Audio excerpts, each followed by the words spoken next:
আমার আল্লাহর CC camera তো ফিট করা আছে, আমি যেখানেই যাই না কেন, যে কাজই করি না কেন আল্লাহ তো দেখছেন না। এই কথা চিন্তার পর যখন আপনার মনের মধ্যে ভয় আসলো যে এই কাজের জন্য তো আল্লাহ পাকড়াও করবেন, আমাকে একদিন শাস্তির মুখোমুখি হতে হবে, না এই টাকা আমি দেব না, যে আমাকে ঠকিয়েছে সে ঠকিয়েছে, কিন্তু আমি অন্যকে ঠকাতে পারবো না।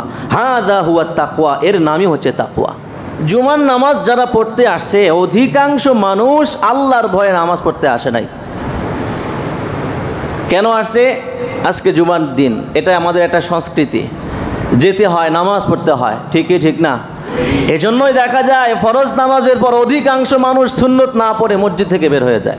ইয়া আইয়ুহাল্লাযীনা আমানু কুতিবা আলাইকুমুস সিয়ামু কামা কুতিবা আলাল্লাযীনা মিন ক্বাবলিকুম লাআল্লাকুম তাত্তাকুন।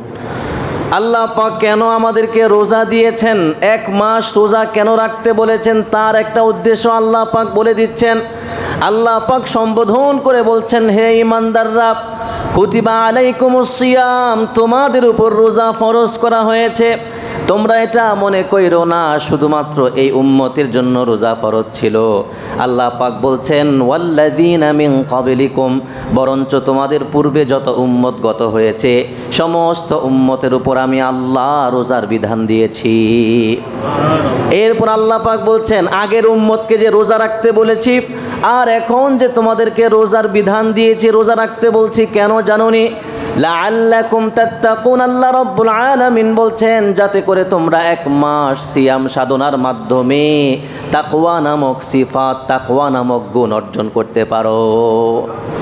আপনি যেরকম জনগণকে ভয় পান যে আমি একটা অন্যায় কাজ করলে জনগণ তো আমাকে ধুলাই দিবে, আমি একটা অন্যায় কাজ করলে আমাকে তো গ্রেফতার করে ফেলবে, এইরকম ভয়, এর চাইতে কঠিন ভয় আমার আপনার দিলের মধ্যে রাখা দরকার। যে নামাজ পড়তেছি না, আজকে ফজরে যাইতেছি না, তখন মনের মধ্যে একটা ভয় কাজ করা দরকার নিজে নিজেই, যে আমি তো নামাজ পড়লাম না, আল্লাহ পাক তো আমাকে ধরবেন, আল্লাহ পাক তো আমাকে পাকড়াও করবেন। তখন ওই ব্যক্তি বলল, ইয়া রাসূলুল্লাহ, আমি এই গুনাহটা করে ফেলেছি, অন্যায়টা করে ফেলেছি, কিন্তু তারপর আল্লাহর ভয়টা আমার মধ্যে এমনভাবে কাজ করতেছিল যে আমি এক মুহূর্তের জন্যও কান্না থামাতে পারছিলাম না। উবাই ইবনে কাব বললেন, হে ওমর ইবনুল খাত্তাব, আপনি আমাকে বলেন তো, আপনি কি কখনো এমন রাস্তা দিয়ে অতিক্রম করেছেন যেই রাস্তার দুই ধারে দুই পাশে কাঁটা রয়েছে? ওমর ইবনুল খাত্তাব বললেন, হ্যাঁ, আমি এমন রাস্তা দিয়ে অতিক্রম করেছি যেই রাস্তার দুধারে কাটা ছিল, কণ্টকযুক্ত রাস্তা দিয়ে অতিক্রম করেছি। উবাই ইবনে কাব বললেন, আচ্ছা বলেন তো, যখন আপনি ওই রাস্তা দিয়ে অতিক্রম করেছিলেন তখন কিভাবে আপনি অতিক্রম করেছিলেন? ওমর ইবনুল খাত্তাব বললেন, আমি এমনভাবে অতিক্রম করেছি যাতে করে দুই পাশের কাটা আমার গায়ের মধ্যে না বিধে। উবাই ইবনে কাব বললেন, হাযা হুয়া তাকওয়া। উবাই ইবনে কাব বললেন, হে ওমর ইবনুল খাত্তাব, এটাই হচ্ছে তাকওয়া। সুবহানাল্লাহ পড়েন। অর্থাৎ আপনার দুই পাশে কাঁটা ছিল, আপনি খুব সতর্ক হয়ে চলেছেন যাতে করে আপনার গায়ে কোনো কাঁটা না বিধে।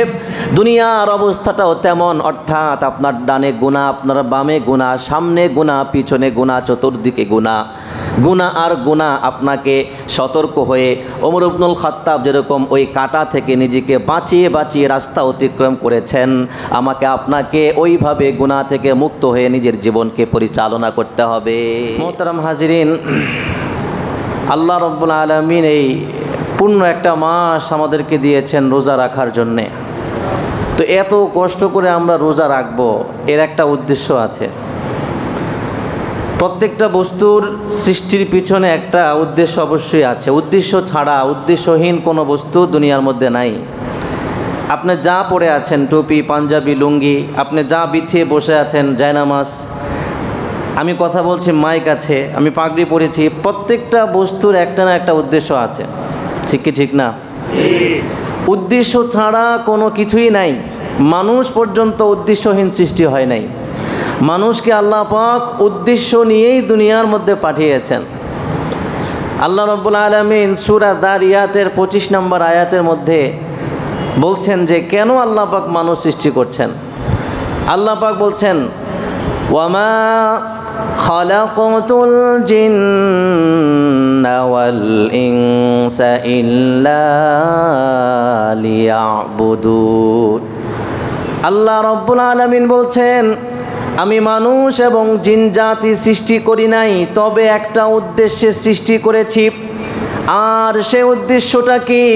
আল্লাহ রব্বুল আলামিন নিজে উত্তর দিয়ে বলছেন, ইল্লা লিয়াবুদুন, জিন জাতি এবং মানব জাতি কেবলমাত্র আমি আল্লাহ রব্বুল আলামিনের ইবাদত বন্দিগি করবে। তাহলে আমরা সৃষ্টি হইলাম কিসের জন্য বলেন? ইবাদতের জন্যে।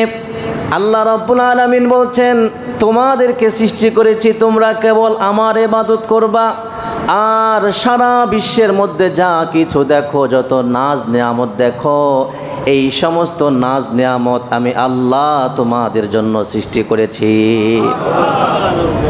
তাহলে আমরা কেন সৃষ্টি হয়েছি তারও একটা উদ্দেশ্য আছে না নাই? কিন্তু এই উদ্দেশ্যের বাস্তবায়ন আমাদের ব্যক্তিগত জীবনে, পারিবারিক জীবনে, সামাজিক জীবনে, রাষ্ট্রীয় জীবনে এর কোনো প্রতিফলন নাই। দুনিয়ার মধ্যে মানুষ বেঁচে থাকে একটা উদ্দেশ্যকে সামনে নিয়ে, পড়াশোনা করে একটা উদ্দেশ্যকে সামনে নিয়ে, ডাক্তার হব, ইঞ্জিনিয়ার হব, বিদেশ করব, ইত্যাদি ইত্যাদি বিভিন্ন উদ্দেশ্য নিয়ে মানুষ কি করে 10 বছর, 15 বছর, 20 বছর কি করে সাধনা করে। ইভেন মানুষ বিদেশ যায় উদ্দেশ্য নিয়ে যে বিদেশ 10 বছর থাকবো, বিদেশ থেকে টাকা ইনকাম করে বাড়িতে একটা, নিজের গ্রামে একটা বাড়ি করব। বিদেশ গিয়ে টাকা ইনকাম করে নিজের দেশে একটা ব্যবসা বাণিজ্য দেব, এরকম একটা উদ্দেশ্য থাকে কি থাকে না? থাকে। কিন্তু এই যে আল্লাহ সৃষ্টি করলেন, সৃষ্টিকর্তা আমাদেরকে বানাইলেন, এই যে দুনিয়ার মধ্যে আমরা অনিশ্চিত জীবন যাপন করছি, আমাদের কি উদ্দেশ্য, কেন আমরা সৃষ্টি হয়েছি, এই যে উদ্দেশ্য, এই যে লক্ষ্য, এটা মানুষ নিতান্তই ভুলে যায়। আচ্ছা বলেন তো, এই উদ্দেশ্য এটা বেশি জরুরি নাকি পার্থিব উদ্দেশ্য বেশি জরুরি? কথা বলেন। মানুষ সৃষ্টির যে উদ্দেশ্য এটা বেশি জরুরি নাকি আমরা যেই উদ্দেশ্যকে সামনে নিয়ে সাধনা করি, চেষ্টা করি, রোজগার করি, এটা বেশি ইম্পর্টেন্ট? বরঞ্চ আমরা যে উদ্দেশ্যে সৃষ্টি হয়েছি, যে উদ্দেশ্যে আমাদেরকে বানানো হয়েছে, ওইটাই কি ইম্পর্টেন্ট। আমাদের লক্ষ্য, একমাত্র উদ্দেশ্য আল্লাহ পাকের সন্তুষ্টি। বলেন, আমাদের একমাত্র লক্ষ্য, একমাত্র উদ্দেশ্য কি? আল্লাহ পাকের সন্তুষ্টি। আর আল্লাহ পাকের সন্তুষ্টি কিসের মধ্যে আছে? আল্লাহর বিধান পরিপূর্ণভাবে পালন করার মধ্যেই রয়েছে আল্লাহ পাকের পরিপূর্ণ সন্তুষ্টি। এই যে আল্লাহ পাক রমজান দিয়েছেন, এর একটা উদ্দেশ্য আছে। কি আছে? একটা উদ্দেশ্য আছে। আর সেটা কি? মানুষ যেন মুত্তাকি হতে পারে। মানুষ যেন কি? মুত্তাকি হতে পারে। আল্লাহ পাক কোরআনুল কারীমের সূরা বাকারার 183 নম্বর আয়াতের মধ্যে বলছেন, ইয়া আইয়ুহাল্লাযীনা আমানু কুতিবা আলাইকুমুস সিয়ামু কামা কুতিবা আলাল্লাযীনা মিন ক্বাবলিকুম লাআল্লাকুম তাত্তাকুন। আল্লাহ পাক কেন আমাদেরকে রোজা দিয়েছেন, 1 মাস রোজা কেন রাখতে বলেছেন, তার একটা উদ্দেশ্য আল্লাহ পাক বলে দিচ্ছেন। আল্লাহ পাক সম্বোধন করে বলছেন, হে ঈমানদাররা, কুতিবা আলাইকুমুস সিয়াম, তোমাদের উপর রোজা ফরজ করা হয়েছে।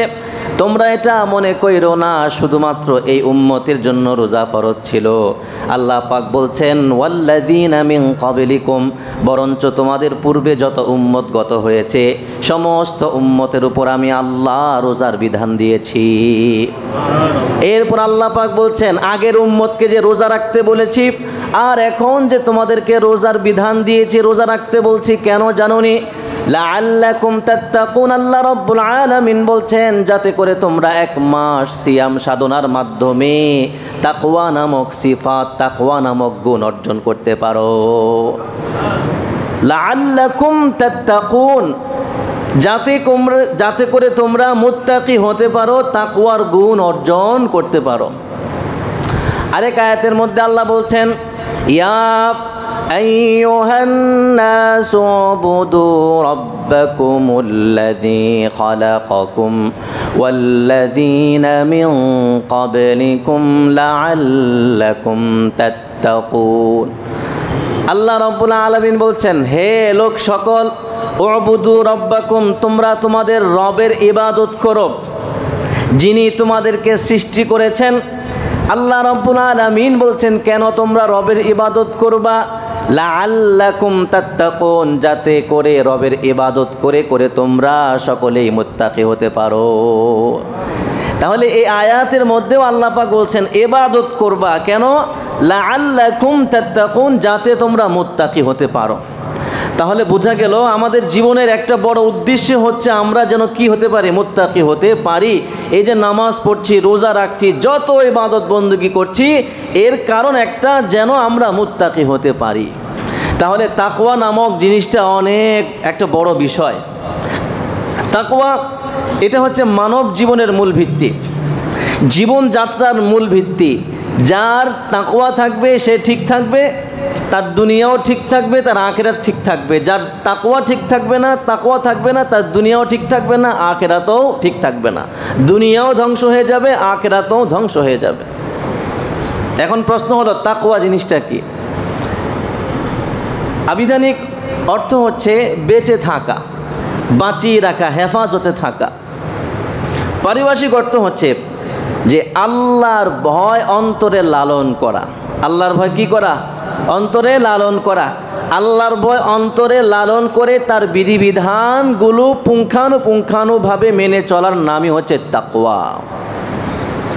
হযরত আলী রাদিয়াল্লাহু তাআলা আনহু বলছেন যে তাকওয়া চারটি জিনিসের নাম। এক নম্বর আল খাউফু মিনাল জালিল, যে তাকওয়ার এক নম্বর অর্থ হলো ওনার মতে আল্লাহকে ভয় করা। দুই নম্বর ওয়াল আমালু বিত্তানজিল, আল্লাহ পাকের যে কোরআন আছে, কোরআন অনুযায়ী নিজের জীবনকে পরিচালনা করা, আমল করা। তিন নম্বর ওয়াল কানাআতু বিল কালিল, অল্পে তুষ্ট থাকা। চার নম্বর ওয়াল ইস্তি'দাদু লিয়াউমির রহিম, কিয়ামত দিবসের জন্য প্রস্তুতি গ্রহণ করা। এই চারটার নামই হচ্ছে তাকওয়া। আব্দুল্লাহ ইবনে মাসউদ রাদিয়াল্লাহু তাআলা আনহু বলছেন যে তাকওয়া তিন জিনিসের নাম। কয় জিনিসের নাম? তিন জিনিসের নাম। প্রথম হলো আইয়ুতা ফালা ইউসা, যে তাকওয়ার এক নম্বর অর্থ হচ্ছে আল্লাহর আনুগত্য করা হবে, তার নাফরমানি করা যাবে না। দুই নম্বর অর্থ হচ্ছে আইয়ুশকার ফালা ইউকফার, যে আল্লাহর নাজ নিয়ামত ভোগ করে তার শুকরিয়া আদায় করতে হবে, তার না শুকরিয়া আদায় করা যাবে না। তিন নম্বর আইয়ুনসা ফালা ইউজকার ফালা ইউনসা, তিন নম্বর অর্থ হলো আল্লাহকে স্মরণ করতে হবে বেশি বেশি, আল্লাহকে ভুলে থাকা যাবে না। তো আব্দুল্লাহ ইবনে মাসউদ বলছেন এই তিনটার নামই হচ্ছে তাকওয়া। অনেকে অনেক অর্থ করেছেন, তো ঘুরে ফিরে একটা জায়গায় এর অর্থ দাঁড়ায় যে আল্লাহ পাক যেই যেই কাজ করতে বলেছেন ওই ওই কাজ করা, যেই যেই কাজ আল্লাহ পাক করতে নিষেধ করেছেন সেগুলো থেকে বেঁচে থাকা, এর নামই হচ্ছে তাকওয়া।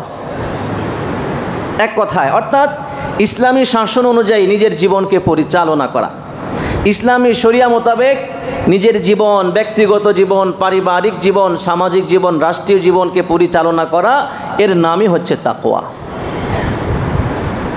মুহতারাম হাজিরিন, তাকওয়া এটা মুমিনের সবচাইতে বড় গুণ। তাকওয়া মানে ভয়। ভয়, তাকওয়া মানে কি?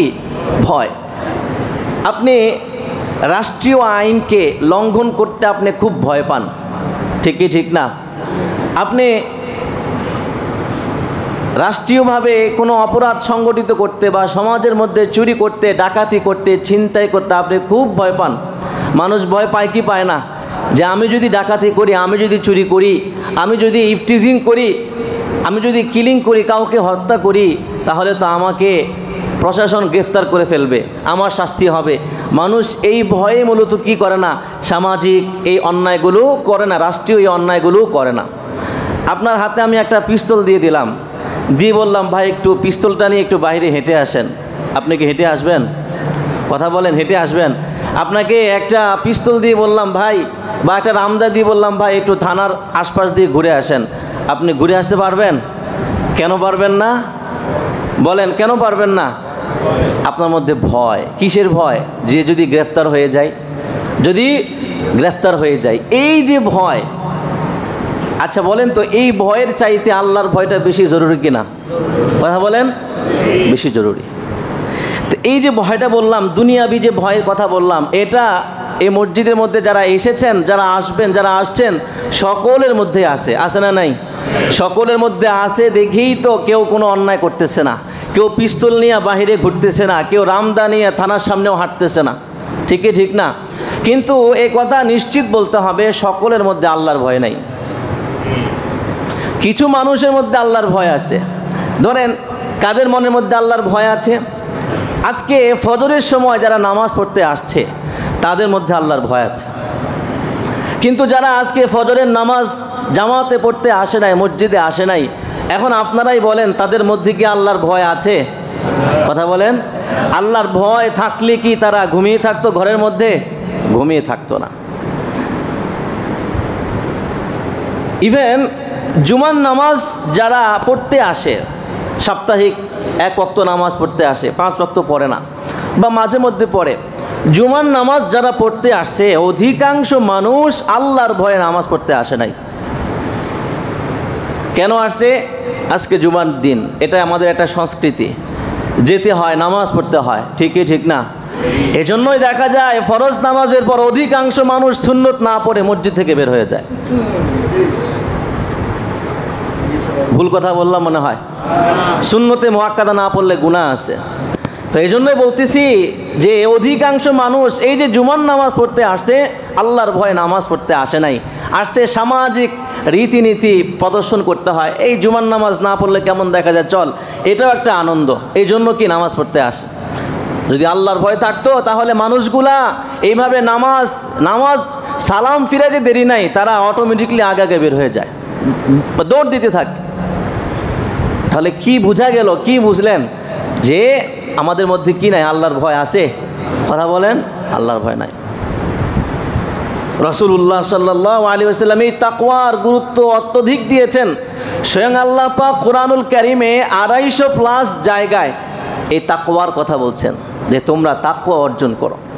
তাকওয়া বিষয়, এটা ইসলামের সবচাইতে বড় একটা আলোচনা, বড় একটা অংশ, যে এটাই মূল, এটাই মেন, এটা ছাড়া কোনো গতি নাই। রাসূলুল্লাহ সাল্লাল্লাহু আলাইহি ওয়াসাল্লাম বলছেন, তাকওয়াল্লাহি রাসু কুল্লি হিকমা, যে তাকওয়া হচ্ছে মানব জীবনের মূল ভিত্তি, সব কিছুর মূল।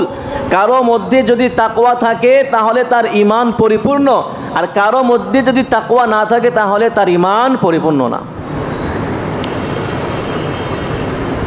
তাকওয়া যদি কারো মধ্যে থাকে তাহলে কি তার কোনো সমস্যা নাই?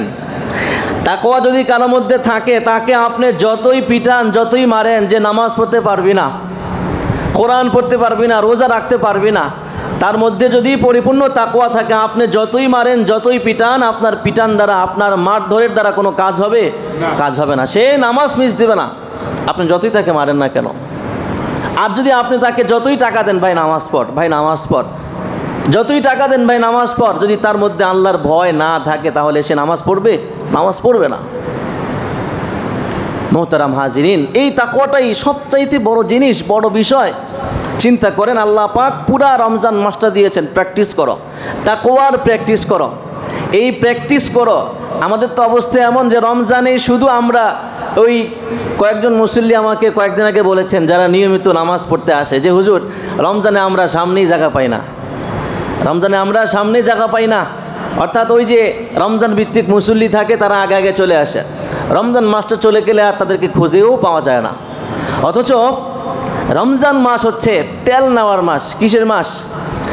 তেল নেওয়ার মাস। এই তেল নিয়ে বাকি 11 মাস চলতে হবে, কিন্তু মানুষ এটা করে না। মানুষ এই 1 মাসেই কী করে? গুনাহ কম করে, নামাজ একটু বেশি পড়ে, কোরআন তেলাওয়াত একটু বেশি করে, নামাজ একটু বেশি পড়ে, এতটুকুই। রমজান যখন শেষ হয়ে যায়, যেই লাউ সেই কত হয়ে যায়। তাহলে কি অর্জনটা হলো রমজানের? অথচ আমাদের উচিত তো ছিল যে রমজান মাস সাধনার মাস, রমজান মাসে বেশি বেশি আল্লাহর ভয় নিজের মধ্যে ঢুকাবো, বেশি বেশি তাকওয়া অর্জন করব, নামাজের প্র্যাকটিস করব, কোরআন তেলাওয়াতের প্র্যাকটিস করব, রোজা রাখার প্র্যাকটিস করব, যেন এই ওষুধ এই তেল দিয়ে যেন বাকি 11 মাস আরও ভালো করে চলতে পারি। কিন্তু আমরা এটা করি না, আমরা এটা করি না। আল্লাহ রাব্বুল আলামিন বলছেন, ইয়া আইয়ুহাল্লাযীনা আমানুত্তাকুল্লাহা হাক্কা তুকাতিহি ওয়া লা তামুতুন্না ইল্লা ওয়া আনতুম মুসলিমুন। আল্লাহ বলছেন, হে ঈমানদাররা, ইত্তাকুল্লাহ, আল্লাহকে ভয় করো, হাক্কা তুকাতিহি, যেমন ভয় করা আল্লাহকে দরকার, আল্লাহ যেমন তাকে ভয় করতে বলেছেন, আল্লাহ বলছেন যথাযথ ভয় আমাকে করো।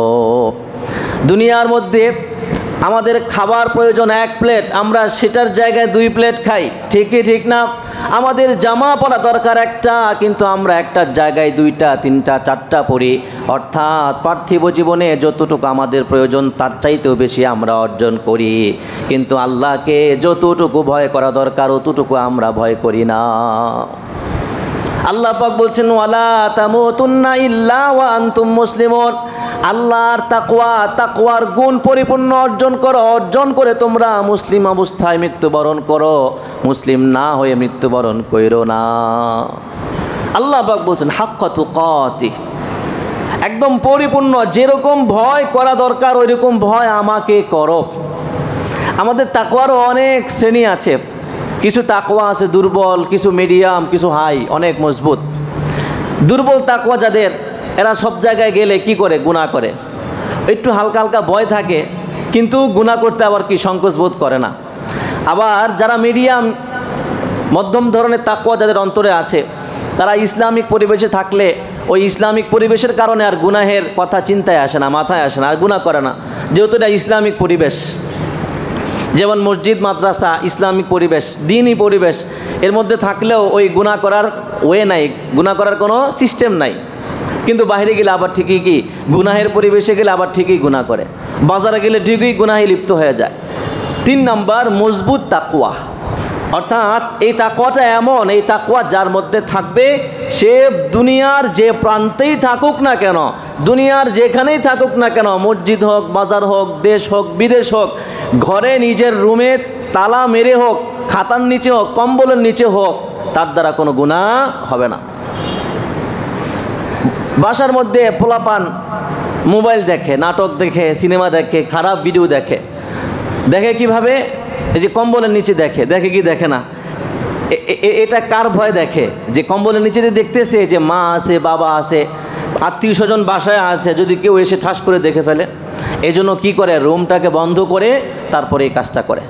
তাহলে ওই ব্যক্তির মধ্যে কার ভয়টা আছে? আল্লাহর ভয় আছে? কার ভয় আছে তাহলে? মানুষের ভয় আছে। হযরত ওমর ইবনুল খাত্তাব রাদিয়াল্লাহু তাআলা আনহু জিজ্ঞেস করলেন তাকওয়ার দৃষ্টান্ত।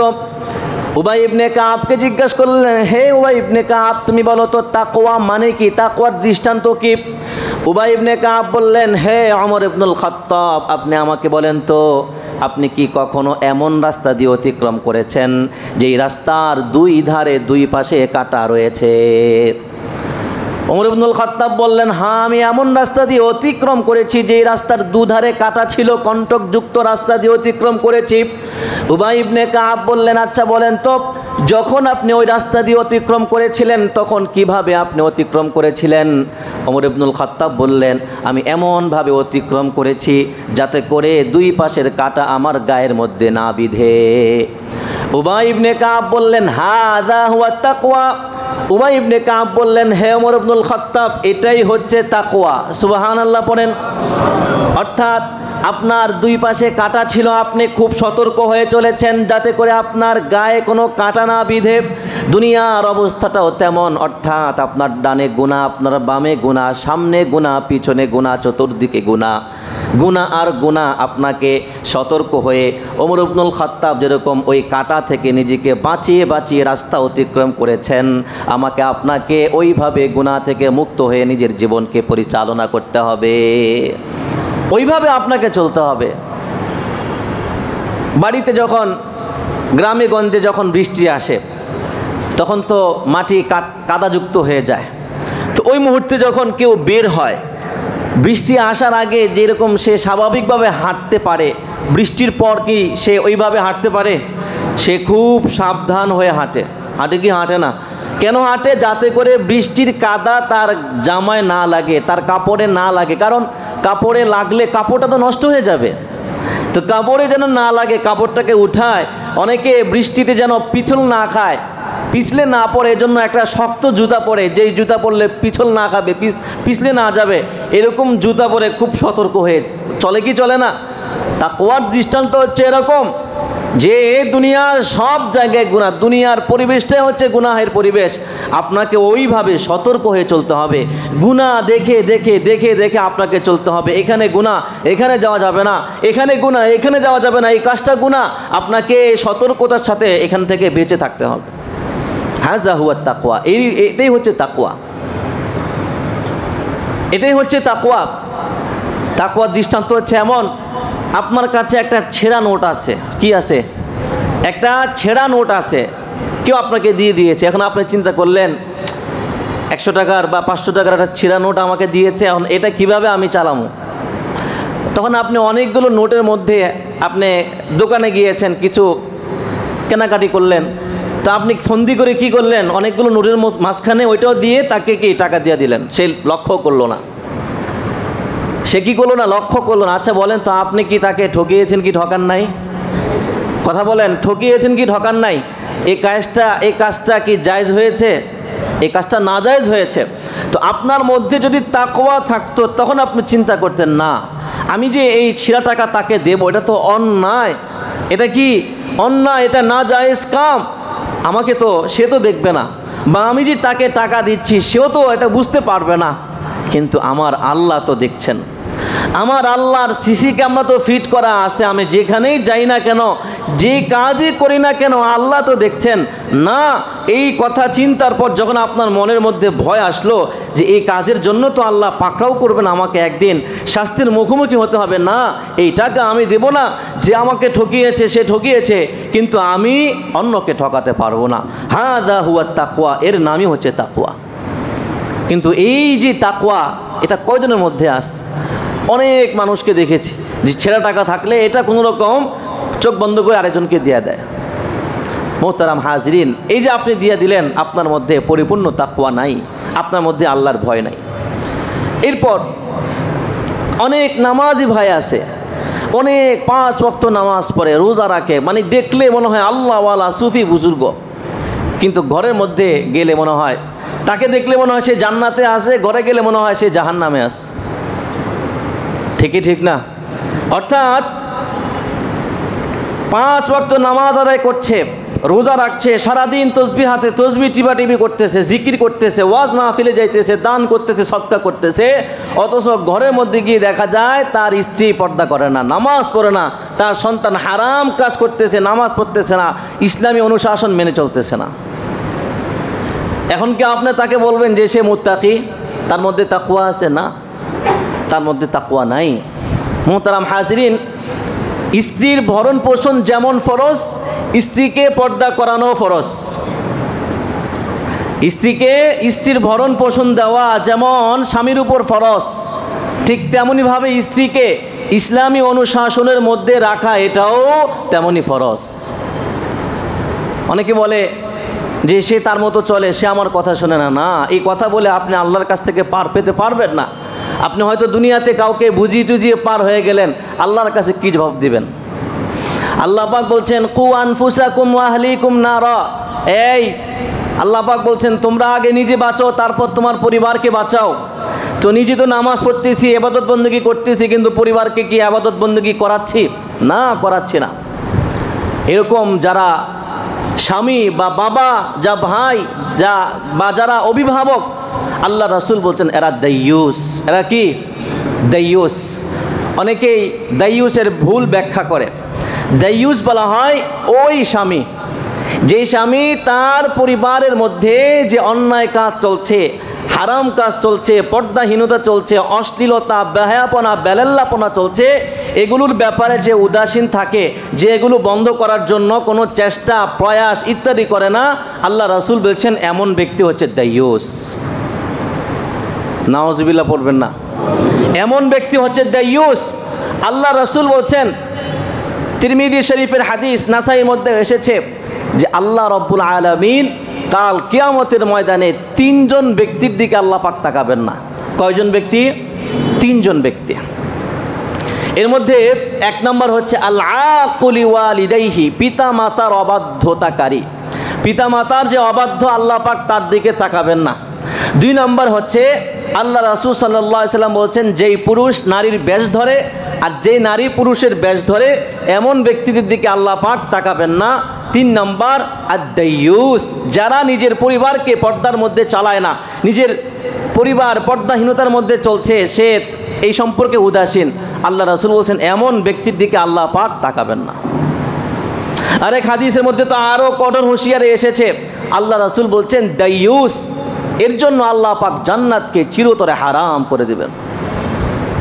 মুহতারাম হাজিরিন, পরিবারের যত সমস্যা সব আপনার কাঁধে। পরিবারকে ইসলামী শাসনের মধ্যে রাখা, পর্দার মধ্যে রাখা, এটাও আমার আপনার কাঁধে।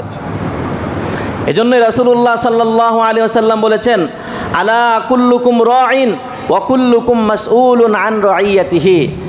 আল্লাহ রাসূল বলছেন, তোমাকে তোমার দায়িত্ব সম্পর্কে জিজ্ঞাসা করা হবে। তোমার অধীনস্থ যারা ছিল এদের সম্পর্কেও তোমাকে জিজ্ঞাসা করা হবে। তাহলে পার পাওয়ার সুযোগ আছে? বলেন, পার পাওয়ার সুযোগ নাই। তাহলে এই যে 5 ওয়াক্ত নামাজ পড়তেছি, কিন্তু পরিবার পর্দাহীনতার মধ্যে চলছে, পরিবারের ছেলে মেয়ে তারা হারাম রিলেশনে জড়াচ্ছে, নামাজ পড়তেছে না, গাঁজা খাচ্ছে, ইয়াবা খাচ্ছে, মাদক সেবন করছে, কিছু বলা হচ্ছে না, কিছু বলছি না। আল্লাহ রাসূল সাল্লাল্লাহু আলাইহি সাল্লাম বলছেন যে কাল কিয়ামতের ময়দানে পার পাওয়ার কোনো সুযোগ নাই। আল্লাহ পাক ধরবেন, পাকড়াও করবেন। আল্লাহ পাক ধরবেন, পাকড়াও করবেন, কোনো সুযোগ নাই। তাহলে ওই ব্যক্তিকে পরিপূর্ণ মুত্তাকি বলা যাবে? কথা বলেন না, ওই ব্যক্তি কখনো পরিপূর্ণ মুত্তাকি হতে পারে না। ওই ব্যক্তি যদি পরিপূর্ণ মুত্তাকি হতো তাহলে তার পরিবারকে চালাইতো। মুহতারাম হাজিরিন, নিজের চোখে দেখা অসংখ্য মানুষ, অসংখ্য নামাজি, এমনকি অনেক তাবলিগি ভাইদেরকেও দেখেছি যে তাবলিগ করছে, চিল্লা দিচ্ছে, সালও দিচ্ছে, কিন্তু পরিবার মেয়েরা সবাই বেপর্দায় চলাচল করছে। নাউজুবিল্লাহি মিন যালিক। আল্লাহ আমাদেরকে হেফাজত করুন, সবাই বলুন আমিন। মুহতারাম হাজিরিন, এই রমজান মাস তাকওয়ার মাস। বলেন কিসের মাস? তাকওয়ার মাস।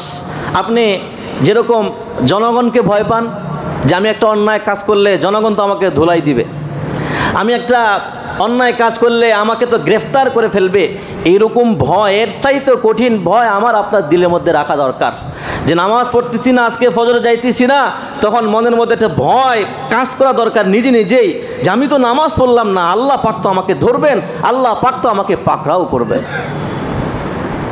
মানুষের ভয় আমাদের মধ্যে অনেক, রাষ্ট্রের ভয় অনেক, বাবাকে ভয় পায়, ভাইকে ভয় পায়, নেতাকে ভয় পায়, পায় কি পায় না? কথা বলেন, পায়। অথচ ভয় পাওয়ার যোগ্য একমাত্র কে? আল্লাহ। আল্লাহকে ভয় করা দরকার। 1 ফোঁটা আল্লাহকে আমরা ভয় করি না। কি আশ্চর্য, বলতেছি আমরা মুসলমান অথচ নামাজ পড়তেছি না। আল্লাহ পাক নামাজের কথা বলছেন।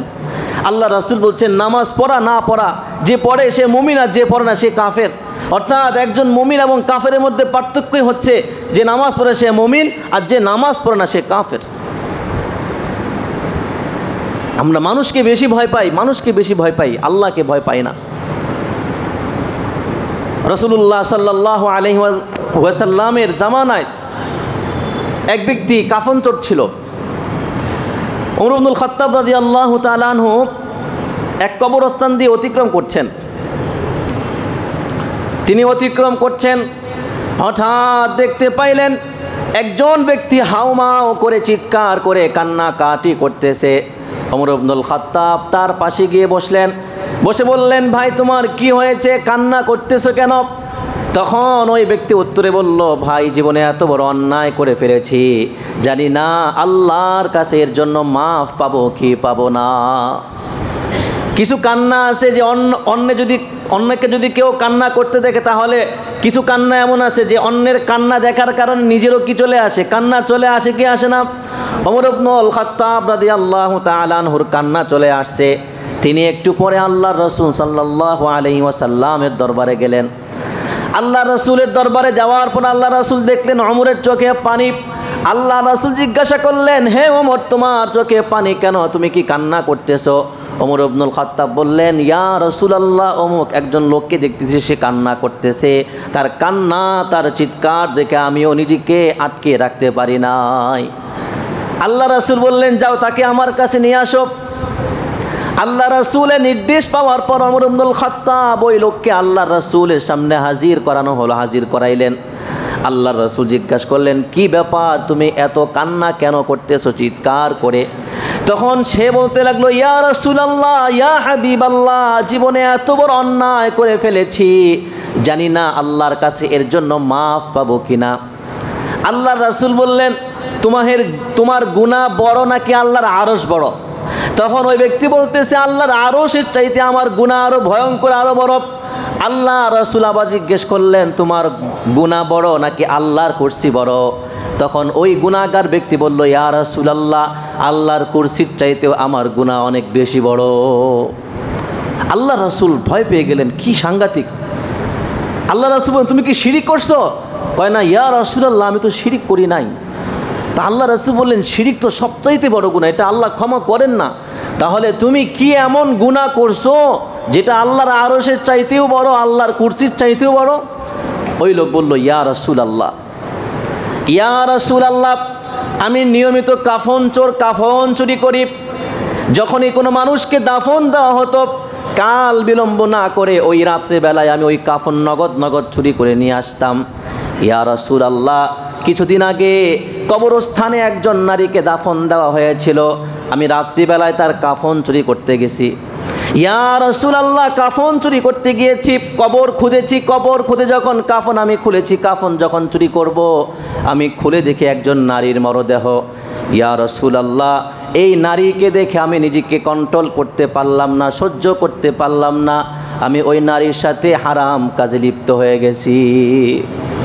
ইয়া রাসূলুল্লাহ, হারাম কাজ যখন শেষ হয়ে যায়, যখন আমি কাফন চুরি করে যখন আমি কবরে উঠে যখন আমি চলে যেতে লাগলাম, ঠিক সেই মুহূর্তে কবর থেকে কে যেন আওয়াজ দিয়ে বলছে, ইয়া রাসূলুল্লাহ, আমার মনে হইল ওই মহিলা আমাকে আওয়াজ দিয়ে বলছে, হে কাফন চোর পাপী বান্দা, আজকে আমাকে দাফন করা হয়েছে, দুনিয়ার মানুষগুলো আমাকে গোসল করিয়ে পাক সাফ করিয়ে আমাকে আল্লাহর দরবারে হাজির করানোর জন্য কবরের মধ্যে রেখে গেছে, কিন্তু তুমি আমার সাথে কি আচরণ করলা?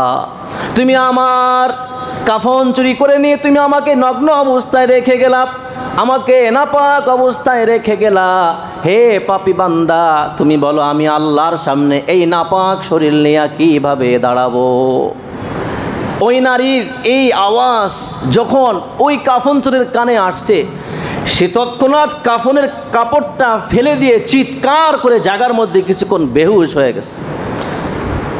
যখন তার হুঁশ ফিরে আসে, তখন তার মনের মধ্যে পেরেশানি আর ভয় কাজ করতেছে, আল্লাহ কি কাজ করে ফেললাম, কি অন্যায় করে ফেলছি, হাউমাউ করে কাঁদতেছে।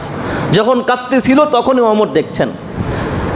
তখন ওই ব্যক্তি বলল, ইয়া রাসূলুল্লাহ, আমি এই গুনাহটা করে ফেলেছি, অন্যায়টা করে ফেলেছি, কিন্তু তারপর আল্লাহর ভয়টা আমার মধ্যে এমনভাবে কাজ করতেছিল যে আমি এক মুহূর্তের জন্যও কান্না থামাতে পারছিলাম না। ইয়া রাসূলুল্লাহ, এবার আপনি বলেন আমাকে কি আল্লাহ মাফ করবেন? আল্লাহ রাসূল বললেন, না, তোমাকে আল্লাহ মাফ করবেন না। আল্লাহ রাসূলের মুখ থেকে এই কথা শোনা মাত্রই তিনি ওখান থেকে চলে গেলেন। আল্লাহ রাসূল রাগান্বিত হয়ে গেলেন, একজন মুর্দার সাথে তুমি কেমন আচরণ করলা? রহমাতুল্লিল আলামিন, রহমতের নবী পর্যন্ত এই বিষয়টাকে কঠোরভাবে দেখেছেন।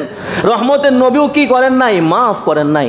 ওই লোক তো আরও হাউমাউ করে কাঁদতেছে যে রহমাতুল্লিল আলামিনের কাছে গিয়েও তার মনের দয়া আমি পেলাম না, আল্লাহর কাছে আমি কি করে পাবো? ওই লোক চলে গেল কোথায়? জঙ্গলে চলে গেল। ওই লোক জঙ্গলে চলে গেল, একদিন না, 2 দিন না, 3 দিন না, 4 দিন না, চলতে চলতে 40 দিন পার হয়ে গেল। খানা নাই, দানা নাই, শুধু কান্না আর শুধু সাইয়্যিদুল ইস্তিগফার করতেছে।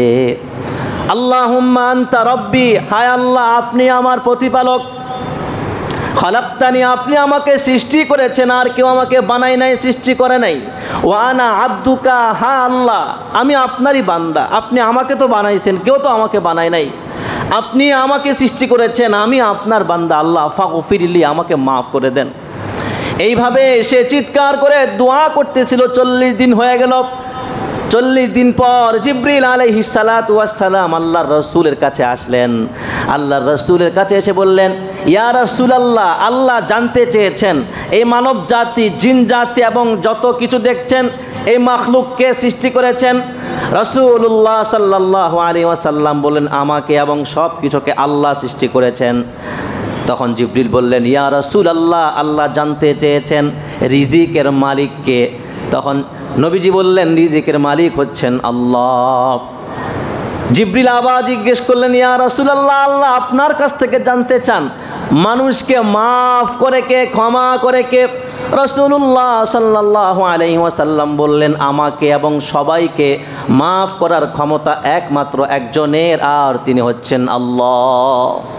এই কথা বলার পর জিবরিল বললেন, ইয়া রাসূলুল্লাহ, ওই আল্লাহ ঘোষণা দিয়েছে যে আল্লাহ ওই ব্যক্তির জিন্দেগির সব গুনাহ খাতা মাফ করে দিয়েছে। সুবহানাল্লাহ। ইয়া রাসূলুল্লাহ, আল্লাহ পাকের কাছে তার তাকওয়া, সে এত ভয় পাইছে আল্লাহকে যে সে ভয়ে খানাও খায় নাই, সে সারা দিন কান্না করে, সারা দিন চিৎকার করে। ইয়া রাসূলুল্লাহ, তার এই তাকওয়া আল্লাহর কাছে এত গ্রহণযোগ্য হয়েছে, এত পছন্দনীয় হয়েছে যে আল্লাহ তার সব গুনাহ মাফ করে দিচ্ছেন। সুবহানাল্লাহ। রাসূলুল্লাহ সাল্লাল্লাহু আলাইহি সাল্লাম বললেন, যাও তাকে ডেকে নিয়ে আসো। তো এই যে তার তাকওয়া আল্লাহর কাছে এত পছন্দনীয় হয়েছে, এত ভালো লাগছে আল্লাহর কাছে যে তার মধ্যে আল্লাহর ভয়। এই যে রমজান মাস আসতেছে, এই রমজান মাসেও দেখা যাবে কিছু দোকানে পর্দা ঝোলানো, ঠিক কি ঠিক না? মোহতারাম হাজিরিন, কবিরা গুনাহ, স্পষ্ট কবিরা গুনাহ। যারা এই পর্দা দিয়ে যারা মানুষকে ভিতরে ঢুকিয়ে খানা খাওয়াবে, এই যে উপার্জন হচ্ছে, এটা সম্পূর্ণ হারাম। বলেন সম্পূর্ণ কি হারাম? এই জন্য দোকানের মধ্যে পর্দা ঝুলানো যাবে? পর্দা ঝুলানো যাবে না। একটা দোকানে পর্দা ঝুলানো মানে সমাজের মানুষকে রোজা না রাখিয়ে খাবারের দিকে কি করতেছে, সে উদ্বুদ্ধ করতেছে। এই জন্য এটা সমাজের সকলের দায়িত্ব। সমাজের মধ্যে যদি এরকম কোনো দোকানে পর্দা টাঙ্গিয়ে মানুষকে খাওয়ানোর ব্যবস্থা করে দেয়, এটাকে প্রতিহত করতে হবে। পারবেন তো ইনশাআল্লাহ? যে পর্দা টাঙ্গাইছে তার তো ভয় নাই, আবার যারা আইসা ঢুকে তাদের মধ্যেও কি নাই, ভয় আছে? কথা বলেন, ভয় নাই। মোহতারাম হাজিরিন, যে তাকওয়ার আলোচনা করছিলাম, এটা লম্বা, এটার কোনো শেষ নাই, লম্বা আলোচনা। তো মূল কথা আজকের, এই যে রোজা আসতেছে, এই রোজার মূল মেসেজটা কি বলেন? এই রোজা আল্লাহ কেন দিয়েছেন বলেন? তাকওয়া অর্জন করার জন্য।